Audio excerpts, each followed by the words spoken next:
Assalamualaikum warahmatullahi wabarakatuh. Kami dari kelompok 4 akan mempresentasikan tentang identifikasi peluang usaha. Berikut nama-nama kelompok kami. Definisi peluang usaha. Menurut Arif Hadi Pranata, peluang usaha ini merupakan sebuah resiko yang kemudian harus diambil serta dihadapi untuk dapat mengelola serta juga mengatur segala urusan yang terdapat hubungan dengan finansial. Sedangkan pengertian dari peluang usaha dalam sudut pandang Thomas W. Zimmerer, yaitu peluang usaha ini merupakan sebuah terapan yang terdiri dari kreativitas serta juga inovasi untuk memecahkan masalah serta juga melihat kesempatan yang dihadapi setiap hari. Sedangkan sudut pandang lain tentang pengertian peluang usaha yaitu dari Robin N. Carter, yaitu peluang usaha ini merupakan sebuah proses yang melibatkan individu atau juga kelompok yang mengatur usaha serta juga sarana tertentu untuk dapat menciptakan suatu nilai tumbuh supaya dapat memenuhi sebuah kebutuhan itu tanpa memperhatikan sumber daya yang dipakai atau digunakan. Dapat ditarik kesimpulan bahwa peluang usaha merupakan sebuah kesempatan atau kemungkinan yang dimiliki seseorang untuk dapat mencapai tujuan dengan melakukan sebuah usaha yang memanfaatkan berbagai sumber daya yang ada.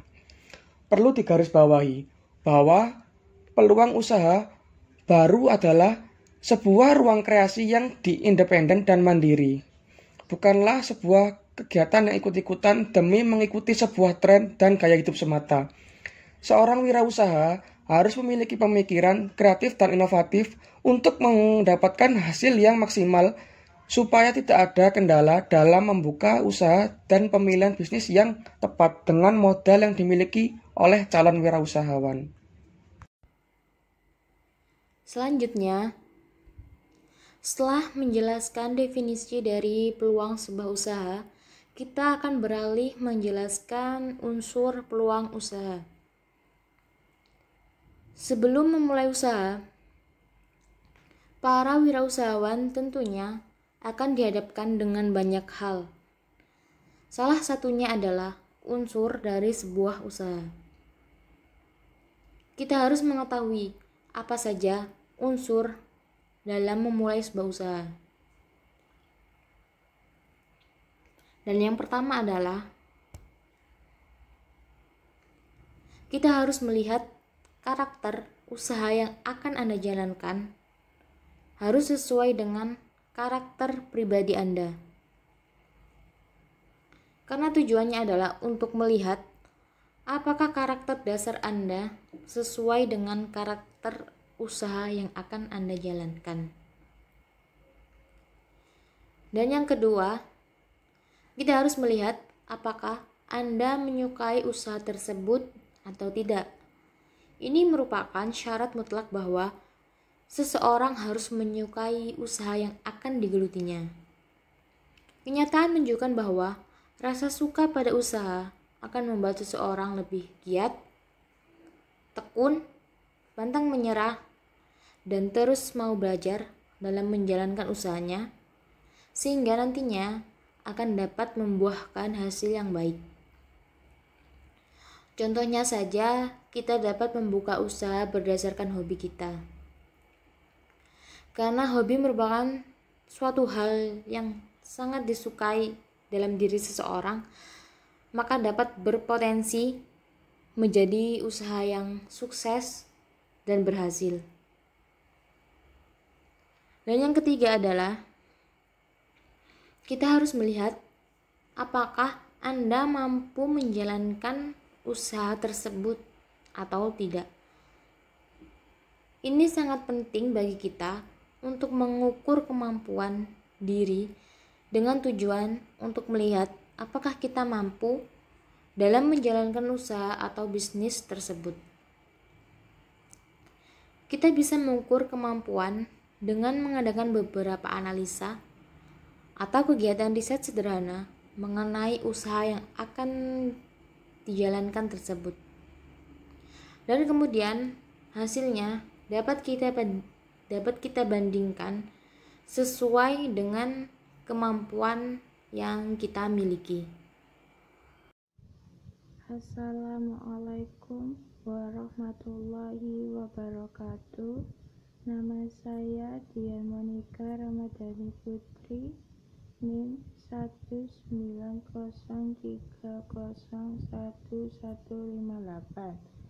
Saya akan menjelaskan tentang unsur pendukung lain yang dianggap penting dalam membuka peluang usaha. Berikut rinciannya. 1. Melakukan pengamatan tentang kebutuhan pasar terhadap produk yang kita geluti. Dengan maksud, sebelum memulai usaha, kita sebaiknya melakukan pengamatan tentang kebutuhan pasar terhadap produk yang kita geluti, dikarenakan pengamatan akan sangat berguna untuk umur usaha yang akan kita jalankan atau kita geluti. 2. Membuat inovasi baru. Dengan artian, hal yang perlu dilakukan oleh seorang wirausaha adalah melakukan inovasi yang dapat dilakukan untuk sebuah produk yang akan dijalankan. 3. Sesuai dengan keahlian. Apabila usaha yang dilakukan sesuai dengan keahlian yang dimiliki, maka akan menghasilkan hasil yang memuaskan. 4. Menyesuaikan dengan kebutuhan pasar. Dengan menyesuaikan kebutuhan pasar akan berpengaruh kepada permintaan pasar, khususnya pasar-pasar terdekat yang mudah digapai atau dicapai. 5. Memanfaatkan koneksi dan relasi. Apabila koneksi dan relasi yang kita miliki juga sangat berguna, baik dalam hal promosi atau pengembangan usaha kita yang akan kita jalankan. Nomor 6. Mengamati kecenderungan-kecenderungan.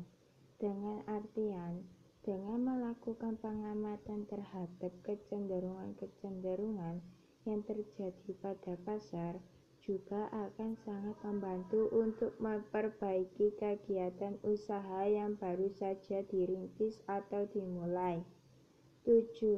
Mengamati kekurangan produk dan jasa yang ada.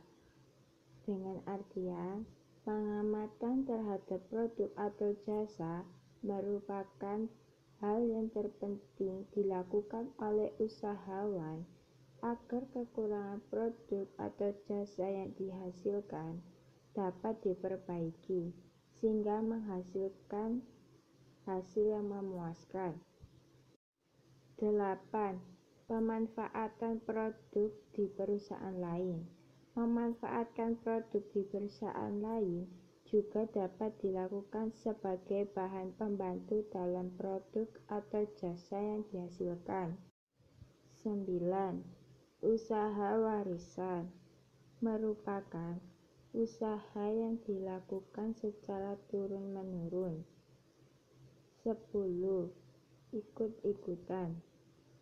Mungkin sebuah usaha yang ditekuni usahawan dapat juga joinan dengan partner atau usaha yang diajak oleh partner lainnya untuk dijalankan bersama-sama.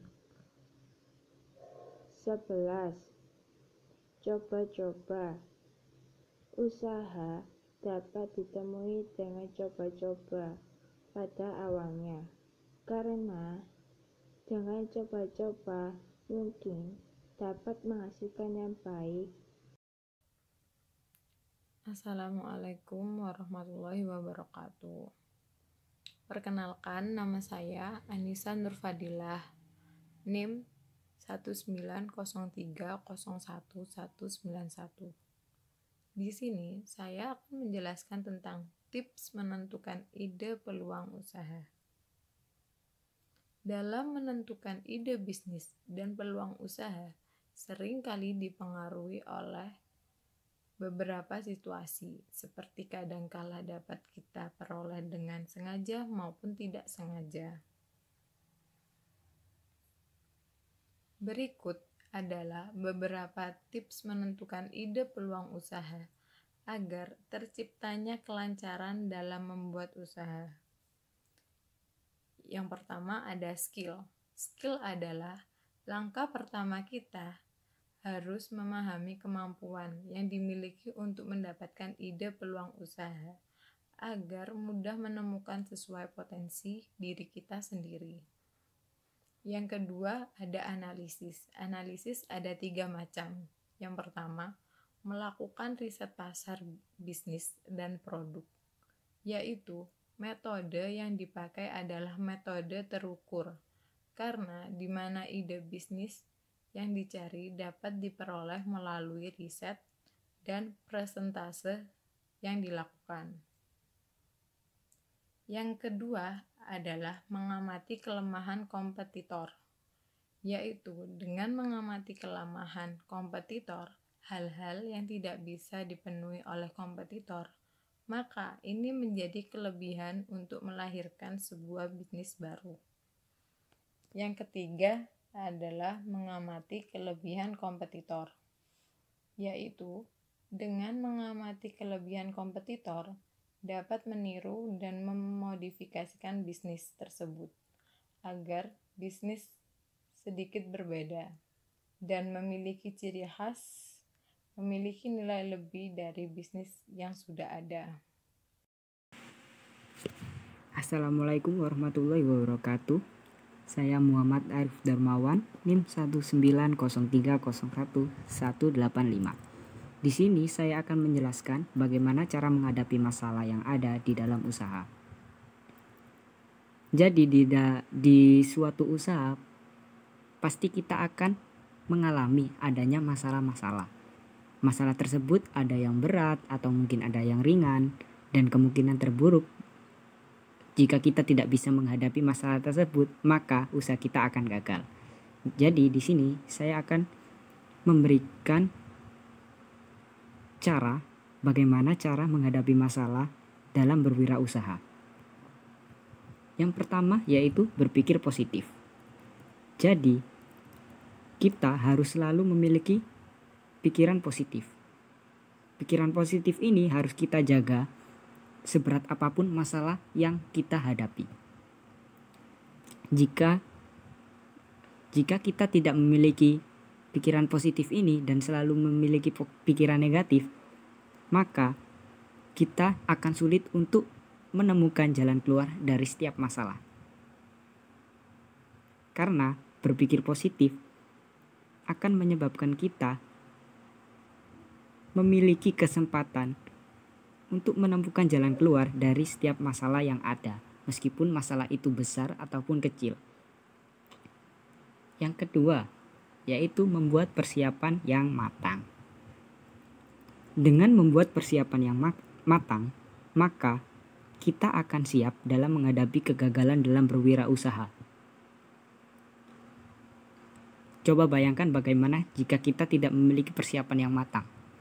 Otomatis usaha kita akan kocar-kacir. Dan jika kita gagal, maka kita akan frustasi. Oleh karena itu, persiapan yang matang juga perlu untuk menghadapi masalah-masalah yang ada. Yang ketiga, yaitu membuat rencana program pengganti.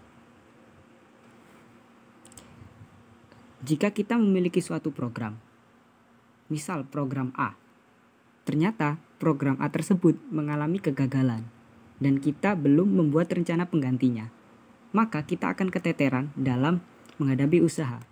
Oleh karena itu, sebelum itu kita harus merencanakan program pengganti atau disebut alternatif.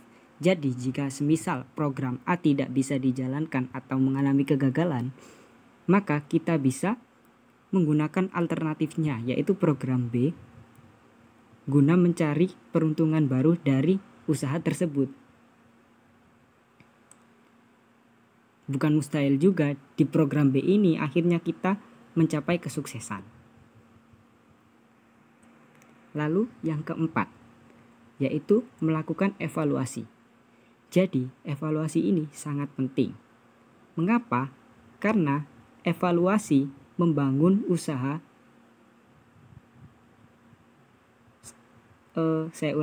Karena dengan evaluasi kita dapat mengetahui faktor permasalahan yang telah terjadi di bisnis yang kita jalankan. Selain itu, kita juga harus membuat skala prioritas dalam evaluasi. Skala prioritas dengan melihat faktor apa saja yang segera dilakukan evaluasi dan faktor mana saja yang mungkin bisa diundur penyelesaiannya. Semisal, setelah evaluasi kita memiliki masalah A dan masalah B. Ternyata masalah B ini lebih berat dari masalah A dan masalah B ini harus segera diselesaikan. Dengan membuat skala prioritas, otomatis kita akan menyelesaikan masalah B dahulu, lalu menyelesaikan masalah A. Dengan demikian, kita akan lebih mudah untuk melakukan tindakan yang tepat terhadap permasalahan yang dihadapi dengan skala prioritas. Yang kelima, yaitu fokus pada target. Apabila permasalahan pada bisnis memiliki kesalahan yang masih bisa ditanggulangi dan diperbaiki, maka kita harus tetap fokus pada target untuk bagaimana bisa mengembangkan bisnis dan memperbaiki kesalahan yang telah dihadapi. Jadi jika kita tidak fokus, otomatis kita akan langsung mengecap diri kita gagal. Oleh karena itu, tetap fokus pada target untuk memperbaiki kesalahan yang telah kita hadapi. Yang terakhir atau yang keenam, yaitu mengenali potensi diri.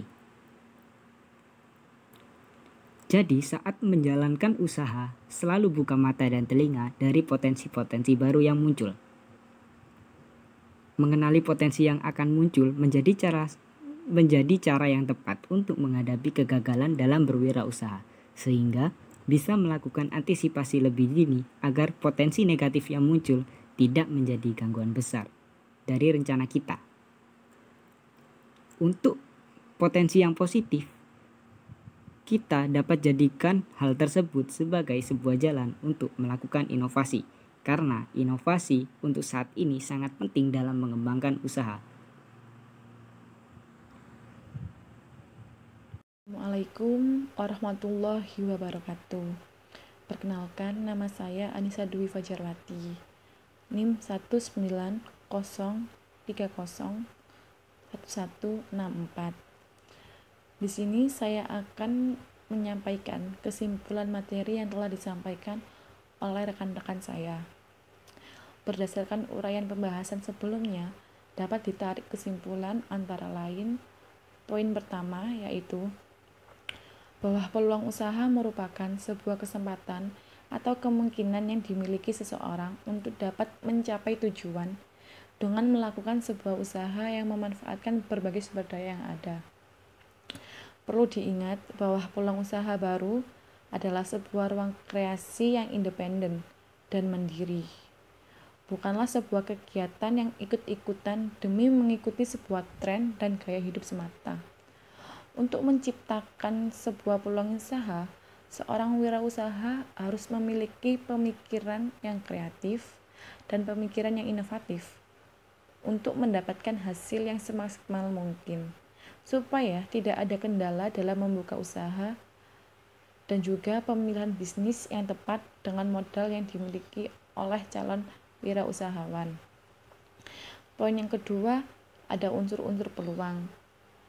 Macam-macam unsur peluang sendiri ada dua macam, yaitu unsur utama dan unsur pendukung. Unsur utama yaitu melihat karakter usaha dengan karakter pribadi. Tujuannya adalah untuk dapat menyesuaikan karakter pribadi dengan usaha, kemudian menyukai usaha tersebut dan mampu menjalankan usaha tersebut. Yang kedua, ada unsur pendukung lainnya. Contohnya membuat inovasi baru sesuai dengan keahlian, memanfaatkan koneksi dan relasi, dan lain-lain. Poin ketiga yaitu tips menentukan ide peluang usaha. Ada 2 macam, yaitu skill dan analisis. Yang pertama ada skill, yang bertujuan untuk mengetahui kemampuan yang dimiliki untuk mendapatkan ide peluang usaha, agar mudah menemukan sesuai potensi diri kita sendiri. Yang kedua ada analisis. Analisis sangat penting dalam kelancaran menentukan ide peluang usaha. Poin-poin yang harus dilakukan yaitu melakukan riset pasar bisnis dan produk, mengamati kelemahan kompetitor, mengamati kelebihan kompetitor. Kemudian poin yang keempat yaitu cara menghadapi masalah dalam usaha, yaitu dengan berpikir positif, melakukan evaluasi, membuat persiapan yang matang. Sekian penjelasan dari kelompok kami. Terima kasih atas waktu dan perhatiannya. Wassalamualaikum warahmatullahi wabarakatuh.